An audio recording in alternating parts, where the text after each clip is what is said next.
Hello everyone, thank you for coming out tonight for the second community meeting for the Northern Strand Trail. Glad to have everyone here.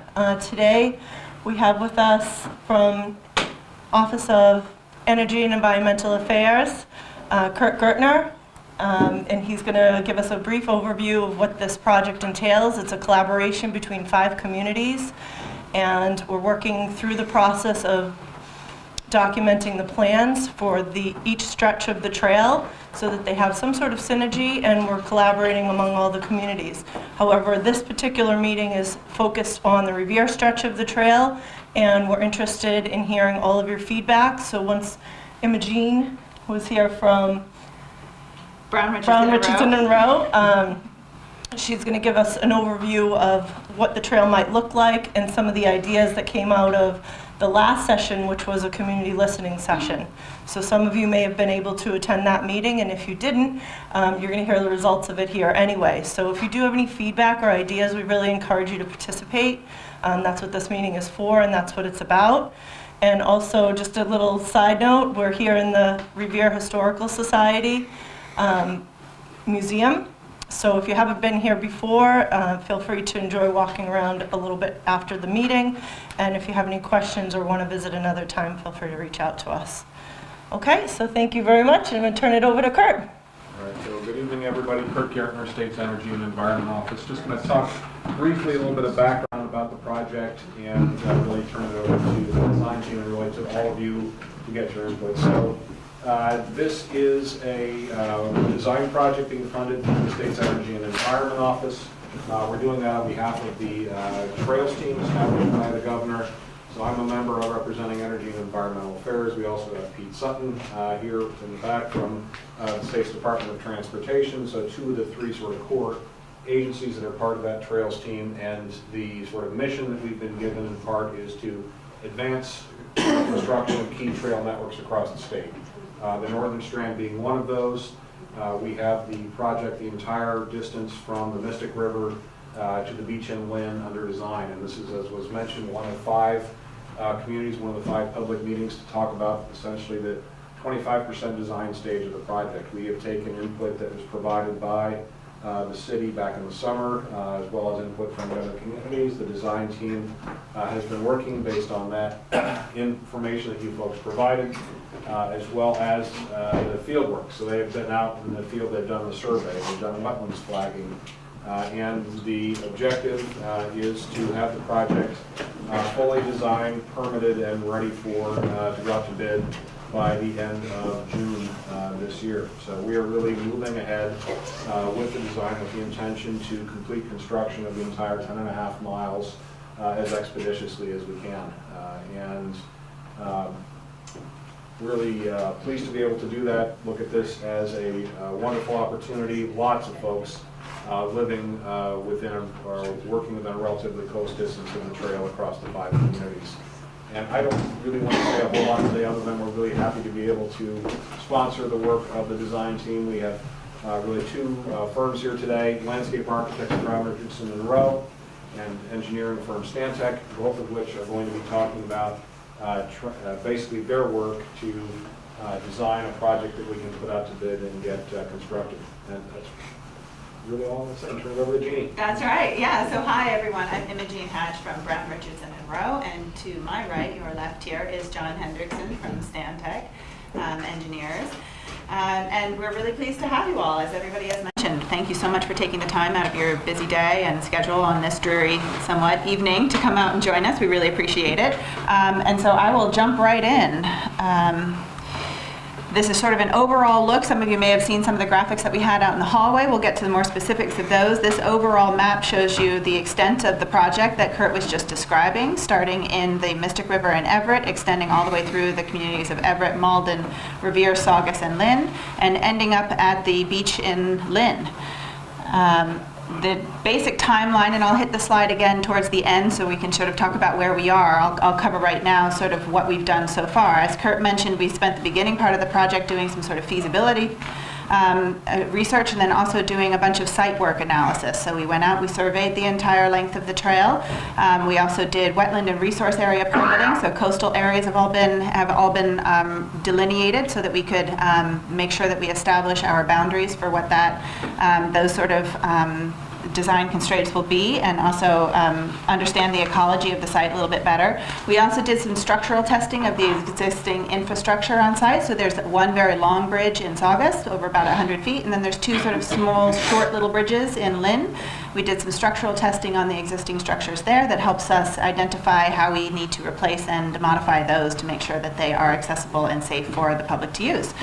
And so then that brings us into the preliminary design phase. We utilize all of that information that we gained during the site analysis phase of work to establish what we think and what we have heard from you all during the first public listening meetings, what sorts of activities folks are excited to include along the trail, what are areas that folks are concerned about. We take all of that information and our site analysis and then work on preliminary designs, and we are here to share with you the results of that effort. We will be working then ultimately, as Kurt was talking about, and like I said, I'll hit this slide again at the end to talk about the next steps. We'll be working towards that end date of really being ready for construction in the summer of this coming year. And so that's quick and exciting. So I will turn it over to John to talk about some of the engineering-y type improvements along the trail. He'll mostly be focused on some of the intersections, the overall profile for the trail, and then I will come back and talk about where we head with landscape improvements and some of the special areas that we'll be really doing some more intensive design work on for the community. Thank you very much, Imogene. I'm going to stand out here so I can use the pointer. From an engineering perspective, our two major goals are to first pave the trail to make it ADA accessible and to improve the drainage. And our second goal is to improve safety at intersections. So this particular slide shows what the proposed path will be: a 10-foot wide paved trail and 2-foot shoulders. As you can see, the dashed line would be the existing ground and the colored blue would be the proposed. We are sloping it one way. A typical roadway is crowned in the middle, so for drainage. A trail is crowned one way, so it'll be 1.5% grade off to the side of the trail. The proposed drainage will go into existing wetlands that exist out there today in swales. We do not propose to put any closed drainage systems. If you could hit the slide. Oh, sorry, my bad. That's okay. So even though Lynn and Wesley Streets is in Malden, we did want to talk about this intersection because it is the entrance into the Revere section of the bike path. So today, the Northern Strand Trail is paved, crosses Lynn Street, then crosses Wesley Street, and continues here. So again, our goal is to improve the safety at all the intersections throughout the entire corridor. So the first is, thank you. The first is we are proposing a rectangular rapid flashing beacon on Lynn Street, and that's the existing today, so we will maintain that existing flashing beacon. The second is to consider landscaping to increase the visibility of the median at this location. Today it's a flush median, and it's hard to see when you're driving a vehicle that it's actually a median. So a lot of times people just drive right over it. The third is to provide a curb extensions to reduce the crossing length. So one of the main goals is see at this current location, there's a building that blocks the site distance. We are proposing to extend the existing curb 16 feet into the existing intersection. And on this side, we're proposing to extend it 4 or 5 feet. We can't extend it much on this side because we still need the turning radiuses of the large vehicles. So providing a shorter crosswalk, we're providing a safer intersection. And then the last is we're going to formalize left turn on the westbound side of Lynn Street. So these vehicles turning left, we will put some pay markings so they can see that that's where they belong. Next slide. And so the one intersection in Revere is at Salem Street. Again, this is the existing, as you know, the existing trail out there today, soft surface trail. And the existing trail just cuts across at a diagonal angle. So again, we propose to provide an S-curve at each intersection throughout the corridor, and this will slow down and eventually stop somebody going into the street, because obviously we do not want them driving into the street. Again, we relocate the rectangular rapid flashing beacons on Salem Street, and since we are relocating the crosswalk, we'll be relocating those signals. And we again realign the Northern Strand and the crosswalk to reduce the length of the crossing. So again, providing S-curve. This would be new sidewalk, and this will be new sidewalk at this location. There is a drainage issue at this location here. As you know, currently, sometimes during rainstorms, the water does flow across the trail. We are raising the grade at that particular location. And that's it for the engineering part. I know. Thank you, Regina. You're so welcome. So I just wanted to show this slide as one of the ways that we are looking at improving the visibility and the sort of branding and signage for the Northern Strand as a whole corridor. And those are to highlight some of the entry points. So at a major intersection like Salem Street, we would really look to highlight that intersection with some sort of more substantial infrastructure piece of signage so that we really get a sense of, and there would be smaller signage as well, identifying streets and crossings and directions, but these pieces would really sort of be not necessarily this particular style. We're sort of just looking at lots of different ideas right now, but the idea is that you're driving down the street, you really get a very firm idea, like you're entering a special zone, and this zone is for the Northern Strand. And so that is sort of one direction that we're heading for most of the intersection crossings. All of them will not have the same pieces, but it'll be all hopefully within the same family, so that you really do identify what is a cohesive look for what this corridor is, so that people really can understand they're on something special when they're on the Northern Strand. So I will now jump into some of the landscape improvements that we've been looking at. So when we start thinking about how do we develop that sense of continuity on the trail, how do we take a facility that runs through 5 different communities, highlight some of the history and really the unique features of each community, but also create a sense of continuity. We try to look for what are the commonalities that we can celebrate, and what are the differences that really do jump out when you're in each town. So these are just some of the great history photographs that we've been taking a look at. These are some of the ones from Revere and some of the old mapping showing the Boston and Maine Railroad and the Saugus branch on which the Northern Strand is located. This is actually, can I have another pointer? Thank you. This is actually in the history files as the last freight train that ran through the Saugus branch. It's kind of a cool photo, and then obviously some really incredible aerial imagery of some of the Revere shoreline.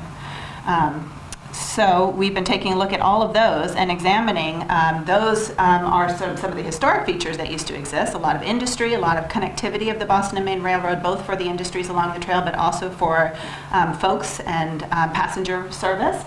And then we look at what are the existing conditions today? What are some of the commonalities in the infrastructure that's existing, in some of the communities that are existing? How can we sort of build this network of the trail that connects these places, but like I said, also highlights the individuality?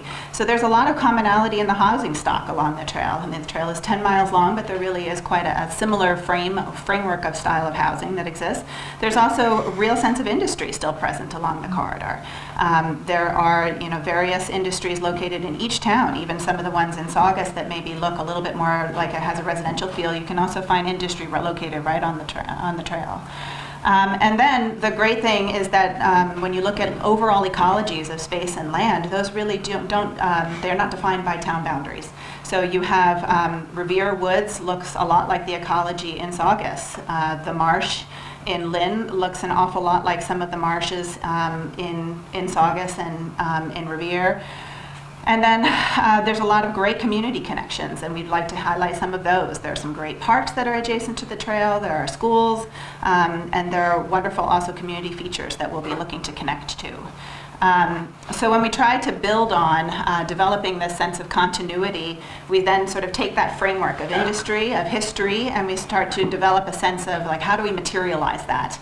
How do we come to a language of materials that can work in a sort of seamless fashion for all of these communities, and yet can be modified in order to celebrate diversity? So we look at reusing some of the existing railroad infrastructure that's still out there. Lynn has a lot of the existing rails still present. We'd love to utilize those in all of the communities to create the sense of continuity. So some of the sections where where the rails have already been removed, we'll actually be bringing some of the rails from Lynn back to, so that we can really, like I said, make this one feature. And then when you look at the materiality of that, you're really sort of leaning towards bridges and steel pieces that are more substantial, that are rugged, that really do highlight that industry of the time, and also create a sense of space and sort of a substantial substantial pieces. We don't want anything to be out there to be too small and diminutive so that it gets lost. You know, you want to be able to be in an open space and really appreciate the moments that are there.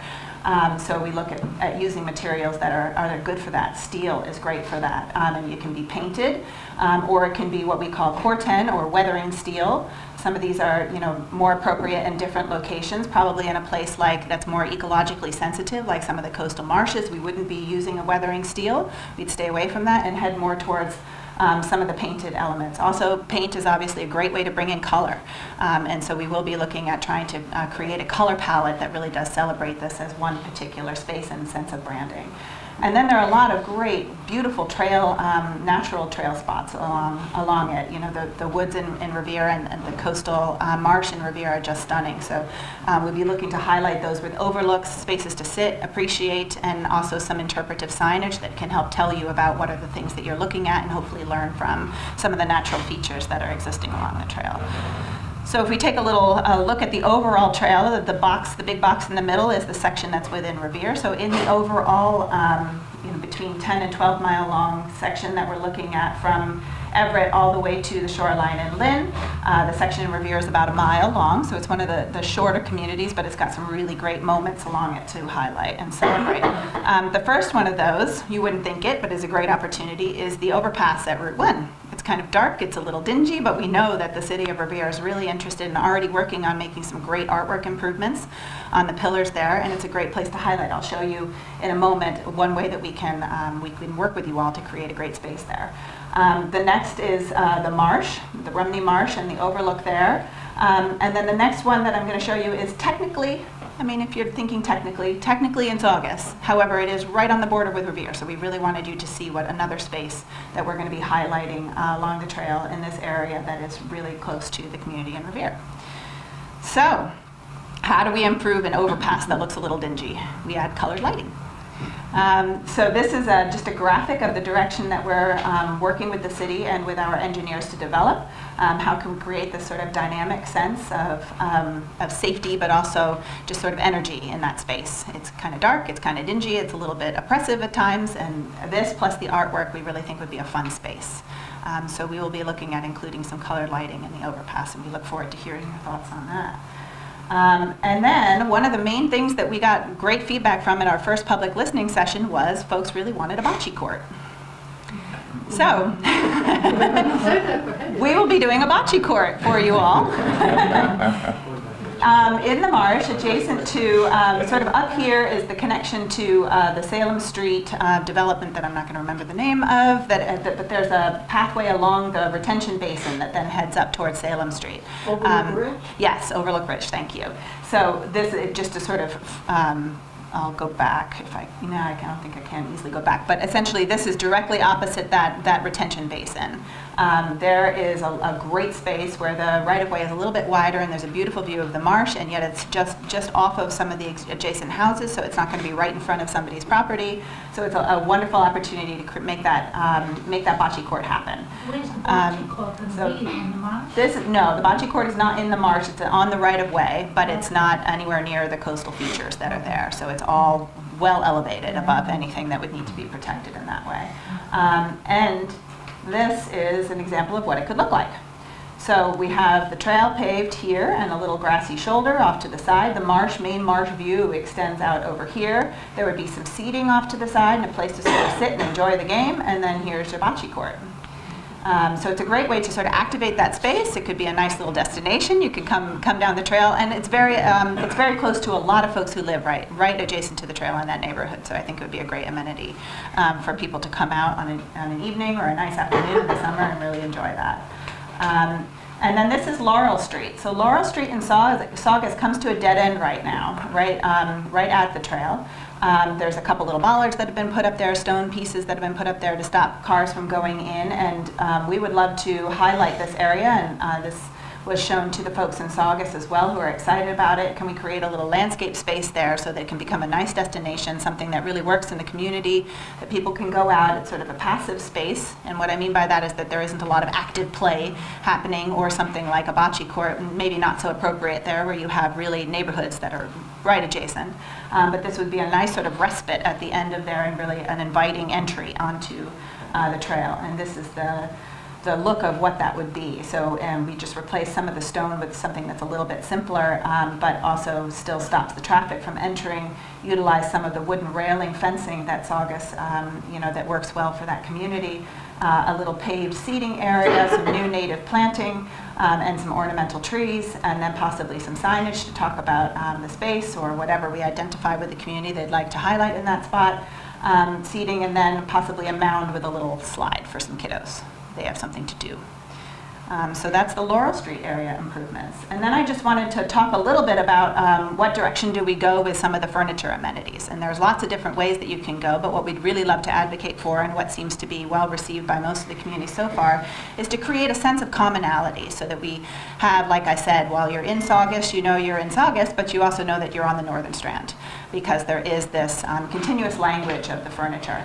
And that can go in lots of different directions, but considering that we're going in a lot of urban areas and yet also rustic areas and landscape natural areas, we really want to use primarily natural materials and things that are kind of beefy and substantial. Something that if you take a key to and it gets marked up, nobody's going to say, oh, you've marred the bench, and you can never really look at it the same. You want something that can be a little bit rough and it's all right. That's easier maintenance for each community, and it also just sort of works with the overall aesthetic of the area. So we're looking at some big stone seating in some areas, but sometimes it's nice if they have a wooden top on them so that they're a little bit more hospitable to everyone. So some areas, each community will have their say on what they'd like out of this family or a family similar to this. But this is the direction that we're heading, some bigger stone or bigger wood pieces. Again, what's great about these is that, like I said, they're hefty and they really don't get damaged very easily. And then, again, some of the more solid bench areas, and some with backs, some without. It really just depends, where a back is appropriate and where people want them, and where it's less so. And we'll work with each community to see that those are carefully selected. And then possibly some lounging type chairs also in some spot, where it would be nicer to stay for a little while and enjoy that comfortably.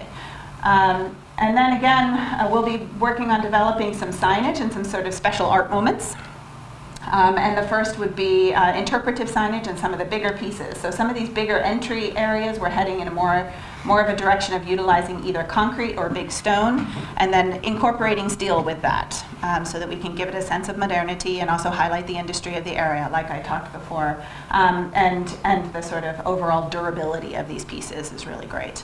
And then some of the smaller, more diminutive pieces can be utilized for location directions and then also for interpretation, so that you can give people a sense of the history. You can really highlight a language of directionality with them as well. And then we're excited to provide some space for it and work with the city of Revere in creating some of the more artistic and natural elements that you all are interested in highlighting, possibly at the marsh.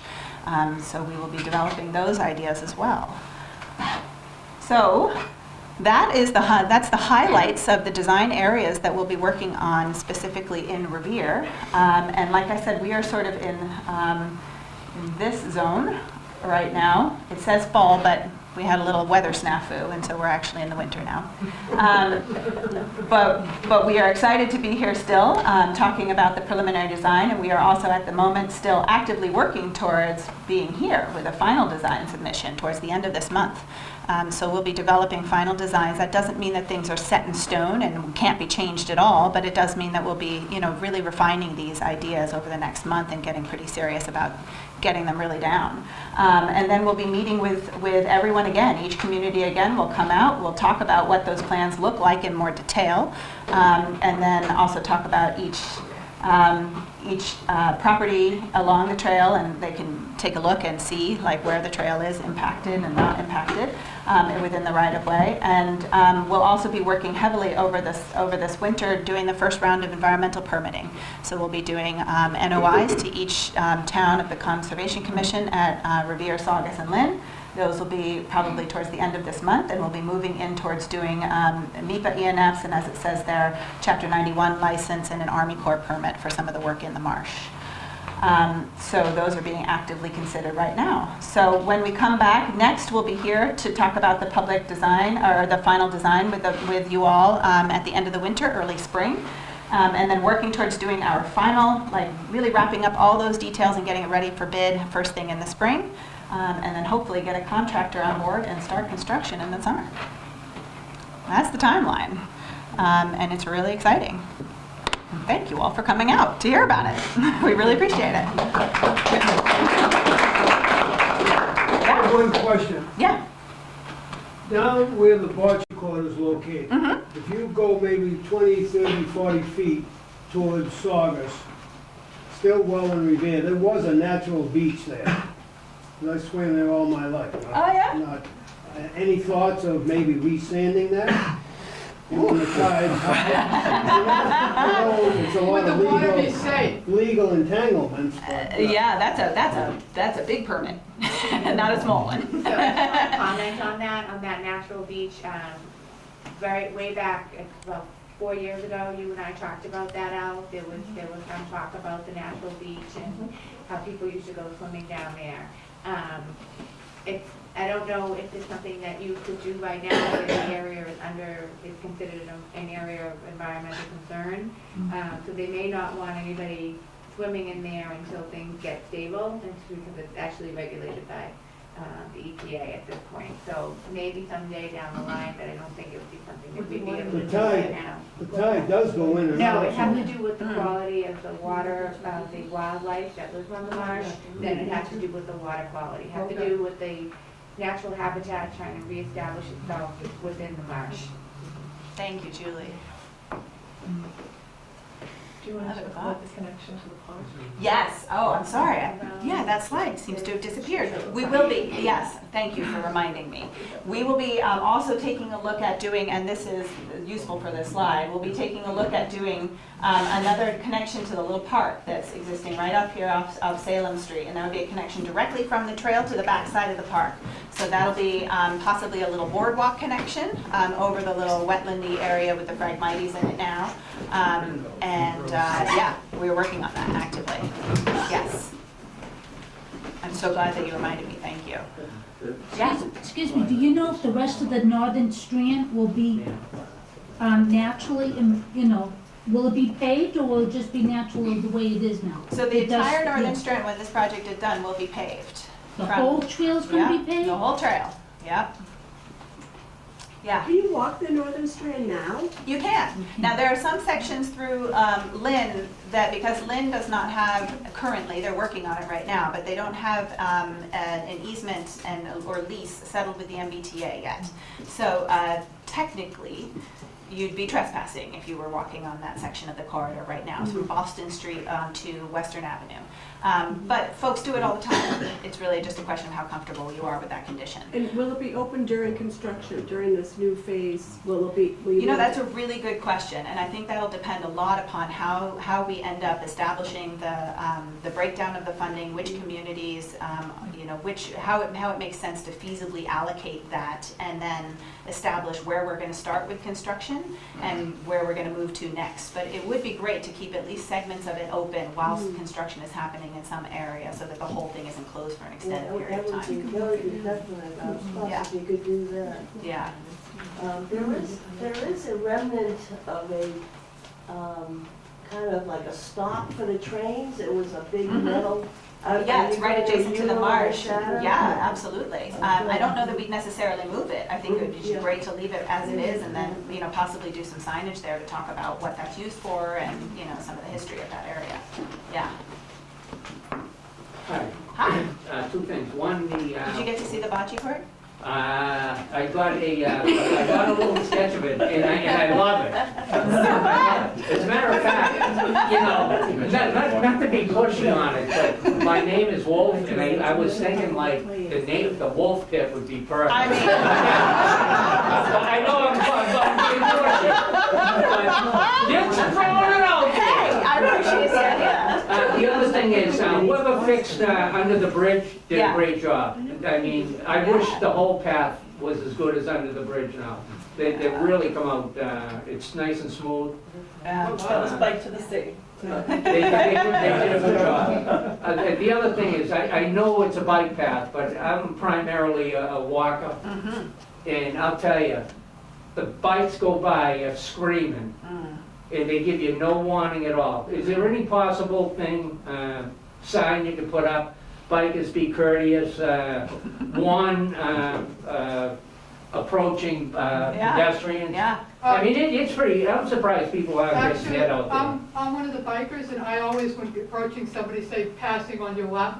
That's perfect. But I've not noticed what you have. I have walked bike paths too, and the people I've come across have been courteous. Even when I'm on my bike, they Yeah. have said to me, passing on your, you know. Okay, well, that's great, but to me, it's like 1 out of 10. But I'm It's told, good. I haven't been going in the Revere because it's still rough.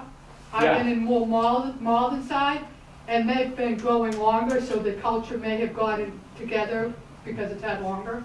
Yeah. I always ring my bell. Excuse No, me, it's sir, the ring may I bell, comment right? on that?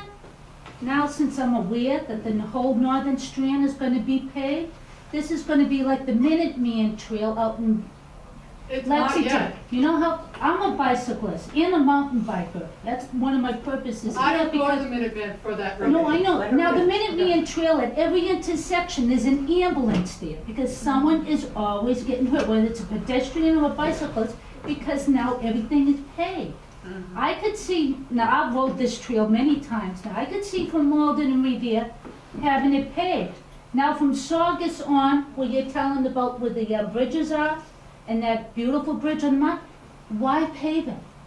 That's beautiful the way it is. People are already walking, bicyclists, but they're not going fast. You're gonna put this whole, there'll be another a Minuteman Trail. You're gonna have an ambulance at every intersection. You're worried about cars? You have to worry about people getting hurt on these trails. And you know what, you are correct, sir. You think it's bad now, it's gonna be worse having this all paved. It's probably already on contract anyways, and it's probably too late. Saugus on, up to Lynn. It's all marsh, it's all environment, it's all beautiful. It's all dust stone. Leave the dust stone the way it is. Unless it- It's actually rough gravel right now. and I And some gotta parts say, of it is, and some parts isn't, but I would it's all. probably start by saying, first of all, I wouldn't refer to it as a bike path, but a shared use path. Absolutely. We All intend- right, well, I know, it's a common path. Intended to be used by walkers and Everyone. bikers alike. That's right. And I would also just add users of all physical capabilities too. This will be a fully ADA accessible path, so it will be usable by all. Second, courtesy is just going to be necessary by all users of the path. We're going to need everybody to be sensitive to who's out there and to be careful and courteous to each other. I ride a lot on the Esplanade in Boston, and we have every type of user out there, and it's just necessary for bicyclists and everyone else just to be sensitive to the other people out there and give them their space. And we would look for the users of the Northern Strand to be offering each other that same sort of, please come on in, same sort of courtesy. So as to paved, unpaved, we've been taking input on that, and the general sentiment of the people we've been talking with is that it would be a paved surface, and we are intending to head in that direction at this point. So. I would also say, in order for it to be accessible, it does need to be paved. So the current condition out there now, the gravel is not considered an accessible surface. So for folks who really are limited mobility, who are in wheelchairs, and folks with walkers, et cetera, folks trying to push a baby stroller, it's tough. And an accessible surface is really an important thing that we think for the So you're public. not gonna make it any wider though? Up So through the it will- marsh and everything, you're gonna just It will be leave 10 with it? feet wide. It's roughly what it is now. Okay. Actually speak to that briefly. Yeah, yeah, please. We have, so this is the 5th of 5 sort of second meetings in the communities, and we have received a fair amount of input relative to width of the path. There's been, we've generally assumed going along 10 foot. There have been others who've encouraged us more than once to consider a 12-foot width, and I would just say we are still considering the 12-foot width. They have not made a final decision on that yet. So just that, obviously that provides a little bit more space should we go in that direction for users to share the space. So, do want to mention, and finally, I meant to say earlier, the suggestion was made relative to signage and courtesy. I think that is a good idea to basically provide some signage, letting people know that the path is obviously in use by more than just bicyclists, but walkers alike. And I think especially in a place like this, that's such a great scenic lookout where people are gonna wanna gather, and it's in a neighborhood that, you know, the signage is definitely gonna be encouraged, and it'll sort itself out, you know, with the safety in numbers. Yeah. I've been seeing, sorry, behind you. Yeah, hi. I am part of North Revere Neighborhood Group, and we have a grant for an urban trail. Mhm. And we're gonna be utilizing the Northern Strand as the back side of that trail. So we're Oh, gonna great. create a loop Mhm. from Salem Street down Salem to Linden Square up the trail. So we got a grant for about $7,300 or so. Oh, So we're gonna be installing some signage for that and so I wanna be cohesive with the Yeah. Northern Strand signage and benching and that kind of stuff. So Yeah, great. maybe I could contact Al, Julie, to make sure that whatever we install is cohesive with this, the signage and stuff, and keep it all Yeah, uniform. we'd love to work with you on that, yeah, I'm excited. yeah. So in regards to the signage, just to tag on to what Vanessa was saying, there's just a few elements, historic North Revere. One would be the road quarry and some Yeah, facts about, you know, the stone that was taken from there, when it was established. We have some great photos of the actual facility itself. So something like that. For a second one, the Revere Airport, which was in the seaplane basin, which you can see from the trail.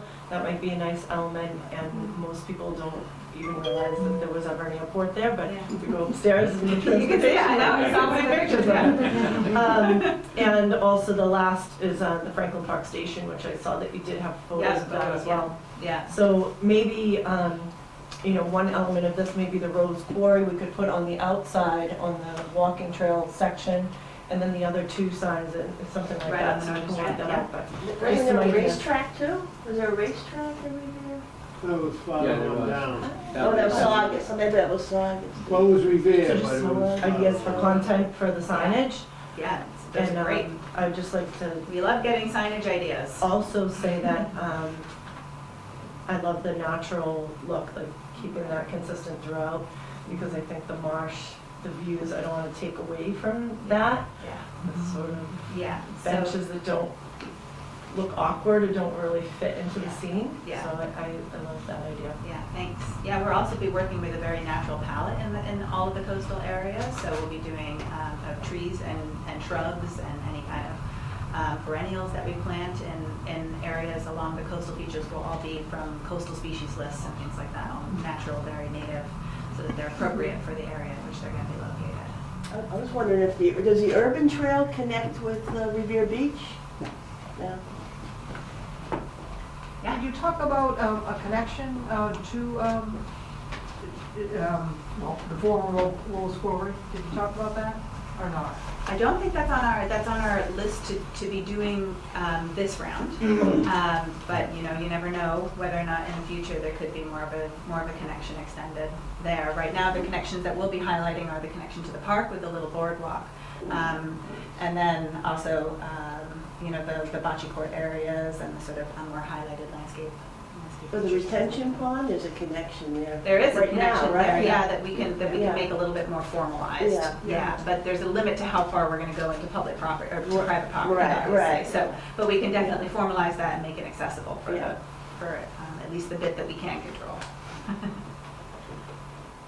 Yeah, With respect to the courtesy signing, I know that Massport, over on like their greenway that they got right next to the airport, I know they have pretty decent signage. It's not the best, but I know that you talked in previous meetings about how it's up to the municipality to do the striping if they want center line striping or anything like that. Would you be offering some guidance on maybe? oh, we always offer guidance. You're sitting next to the signage expert himself, Alan. from Sandvik. So, yeah, Alan, if you want to talk about, I'm sure you're more familiar with the various types of signage that exist for things like And rules and we also, regulations. the two firms in this room also did that work. Yeah, Oh, over on East Boston Greenway? yeah, Very cool. yeah. We love it. Yeah, as far as some of the striping, normally, especially for trails like this that have a lot of area that's pretty far away from roads, we always put the striping near the intersections. We usually, a lot of times, don't, when you're kind of away, and you're kind of more in the natural element. For one, to try to just give it a little more natural look, but also, it also gives you a little more of an alert that an intersection's coming up when you suddenly start seeing the center line striping, and that's kind of where we want to make sure we separate people based off of direction, whereas when you're in the middle, it's more about you're passing somebody or you're not passing somebody. So, Kind of gives that whole flow of courtesy. a little bit. Do it yourself. Yeah, rather than separating by direction, it's more make sure you don't hit anybody. Yeah. Will there be access to water along the trail, like water fountains? So that's a good question. And that's something we're evaluating in a couple different communities. It's not something that's come up in terms of a desire for the section in Revere, so it's not something that we're working on here. There's some potential that we may include something like that in another community if they very much desire it, and it's one of their main top things that they want to do, because that's a pricey piece of work. And we really are focused on balancing out our improvements over all 5 communities so that we can really spread our dollars to the best of ability and create the spaces where we need to create them from the ground up. But that is a nice amenity to have, and it could be that in the years to come, each community will decide to put in 1 or 2 of those where they can. They always seem to break the fountains. I think They the are pipes tough in that freeze. way, yeah. The Yeah. pipes freeze, I think, in the They have to be winter. really well maintained. They have to be Yeah. maintained, the water has to be shut And off. they're very and- expensive. They're Yeah. very expensive. I mean, if there was a way to get one that was reliable, I think that would be worth it. Like you have to have. To refill your water bottle, you know, that kind of. There will be other I'm sorry, I will come right to you in a second. There will be other amenities that we're providing in other communities. Malden is really interested in having possibly a bike repair stand. Also, you guys mentioned that. No, I haven't forgotten. We'll be looking at including some things like that are a little bit less dependent on infrastructure and maintenance, but also provide great resources for the folks using the trail. Yeah. I was wondering who long-term is going to maintain it? Pick up the trash, empty the barrels, and maintain it? Yeah, so the facility when it's done, other than, the actual land itself will still be owned by the MBTA, the facility itself will be maintained by each community. So the community of Revere will be responsible for maintaining the section that's in Revere, Saugus likewise. So all of those decisions as to whether or not we place trash barrels, which do require emptying, are all made by each community as they establish whether or not, they think that they can take that on as part of their maintenance plan. Likewise, plowing is really a question for each community to handle. Also enforcement of things like rules and, dirt bikes and things like that are accessing the trail when they shouldn't be. Those are sort of community enforcement level decisions. But, sorry, I will also say, and I'll be right back to you, I will also say that we really do take great care in selecting the things that we install to make sure that they are easily maintained. And like I said, not something that looks terribly marred with the first moment of somebody making a scratch in it. Or that something that's going to break in the first 5 years. We really do take great care at utilizing resources and manufacturers that we're comfortable with, that are very durable and sturdy, and materials when we're building bridges and things like that can really withstand the ages. That's important to us because we know that maintenance resources are thin, and that it's an important thing that it looks good, as the years go by. Just a question about dog waste maintenance. Yeah. Because that's an issue now on the trail. Uh-huh. It's only gonna get worse. So we talked about that, about putting the dog waste Dog stations bins, yeah. Excellent. at the entry points so that they could be, it would also have a receptacle. Part of their plan? Either. We can talk about either that, which yeah. way. Okay. Yeah. It's either in scope or it'd be part of the city. Oh, okay. But we would have the dog waste stations, and the receptacles would be located at the street ends of the trail. So we have like the Malden end that's there, so that trash could be easily accessible, as well as at the other end of the trail. And I think we talked about at one of the meetings, maybe putting a sign somewhere at the halfway point saying receptacles available at, Just at the ahead, crossing, yeah. so that people know that you don't have to drop it. Yeah. You can wait until you get to the barrel, there's a little barrel there for you. Excellent. So, That can be incorporated into signage too. Rules and regulations, stickly sounding things, but very useful when you talk about what are the courteous ways to utilize the trail, both in terms of carry in and carry out with your trash and your dog waste and traffic and all of that. Hi. Hi, how are you? Good. Council Steve Morabito. Yeah, great In to meet you. regards to public safety, does your plan include any measures for any safety measures? Or will this be implemented by each community? Like as So- far as lighting, as far as an Right. emergency pole? Okay, so right now, other than the colored lighting that we're working on developing for the underpass at Route 1, the trail is not going to be a lit facility in Revere. This is, again, a very common and understandable question that folks have when it comes to trails. And our general recommendation is until a trail is, urban, heavily trafficked, heavily used, and just has a great ridership and usership all the time, we don't recommend that one lights the trail. It tends to give a false sense of safety, that somebody thinks a facility is lit, and so therefore there must be eyes on it all the time, and so therefore I should use it all times of day and night. And until it's the case that the community really feels confident that they can maintain that level of security in such a remote area, such as the middle of the marsh or the woods, we wouldn't recommend lighting it. There have been other communities that have established things like emergency call boxes, and we have done that. For instance, there are emergency call boxes on a new trail that's just built down in Fall River. Those are tend to be solar powered, so they're a little bit easier for us and less in terms of infrastructure to install. And yet they do have the great feature of being able to call either 911 or calling the local community. You can program them differently. So we can talk with each community about whether or not that's something that you all would like. And Julie looks like she'd like to. Gentlemen, waiting to ask. Oh, I mean, are there more safety measures to go over? I think those are the two big ones. Yeah. And Great. this. And the cell phone, yes. The ubiquitous cell phone. Yeah. Will there be mile markers so that? Yes. Yes. Right, then you can say I'm at one point. Yes, that's an That's all. important identifier. And That and everybody's then having directional that. signage when you come to an intersection to tell you what street you're at. Those are things that we'll be working on developing for the entire length of the trail. I just want to say this is awesome. Frankly, this is great to see. This is my second meeting so far, and I'm with Mass Bike. We're the statewide advocacy organization, so I think a lot of the concerns about fast bikers, jerk bikers are something that we need to tackle culturally, and that's something that our organization's working on. I'm very encouraged to hear that you're looking at expanding the width of the path, because 12 feet will go a long ways to mitigating some of those conflicts as well.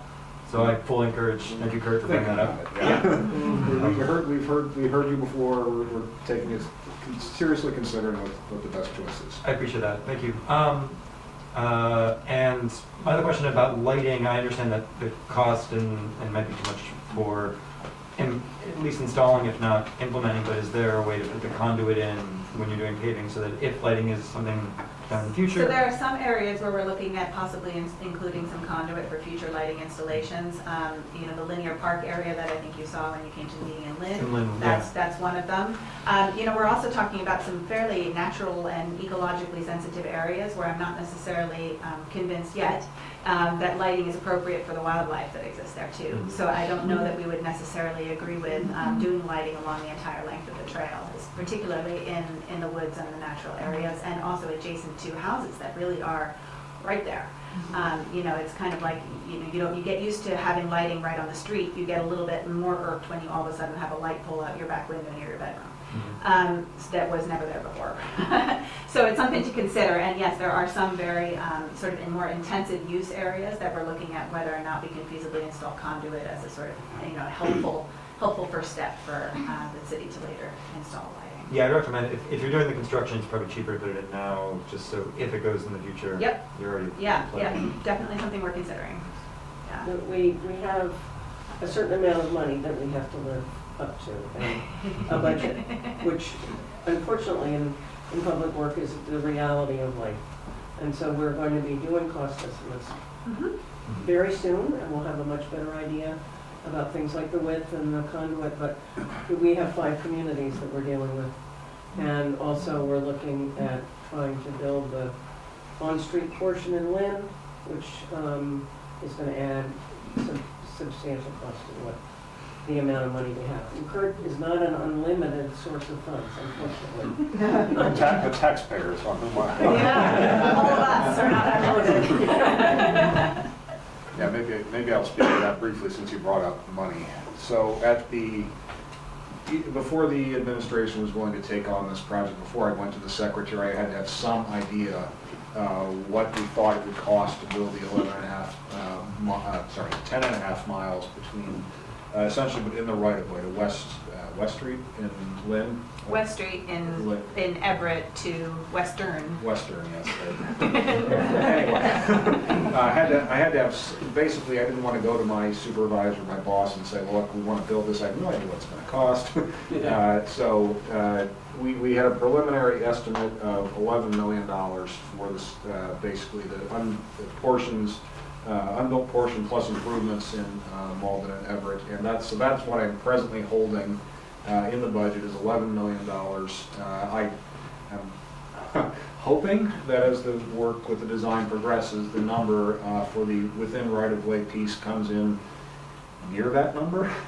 But that's presently what I have set aside for construction of the Northern Strand. And we will just have to see as we finalize designs, as we get into permitting. The last thing I guess I want to say about that is that first and foremost, want to deliver the basic, I want to cover the basics, the path itself, the things that have to be done to have the Northern Strand. And if we end up with a positive result on budget, then we can talk about amenities. I'd love to be able to provide amenities, but we want to focus on providing the basic infrastructure first, and then we'll get on to the other things. So, Speaking of amenities, we're available. Have you provided the opportunity for small parking areas associated with the trail in other communities? In other communities, yes, we don't have a sort of an appropriate location in Revere to do one of those, unless you'd like to sort of open that discussion up again. We do have one. Okay. It's within the right of way. Okay. And that's right at the Salem Street crossing. Right at the Salem Street crossing, yeah. Right between the Yeah. trail and the. We can talk about formalizing that, And what it's that sort of looks like. Leave it as a gravel lot, Mhm. maybe 10 or 12 vehicles Mhm. with railroad ties with curb stops. Sure. And it would serve to provide parking for the common park as well as the trail. Okay. Is that where an old train station was there? Did the train station was Yeah, I there? believe so. Yeah, it's behind the apartment building. Yeah. Yeah. Yeah. Yeah, we'll talk Keep it with a you gravel lot. about that. Yeah, there is a small parking area that we're developing off of Denver Street in Saugus. But, you know, I have to say that the majority of our use is hopefully non-vehicular related. So, you know, we won't be providing a lot of independent parking spaces along the trail. There's a lot of off-street parking along the trail anyway. Mhm. You know. Yeah, but that sounds like it's fairly straightforward, Yeah, so it's on we'll take a look at that. Private later and see property, what we can do, off-street yeah. park.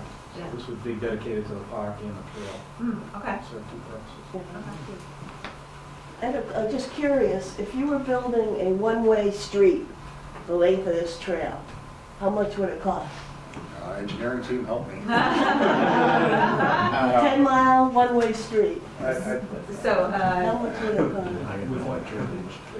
Uh, Would it be less or more? I'm guessing more. Because we're not talking about curbs, we're not talking about drainage. Right. I'm sure it's more. Exactly how many times more, I don't know, but I'm sure more, and I get your point.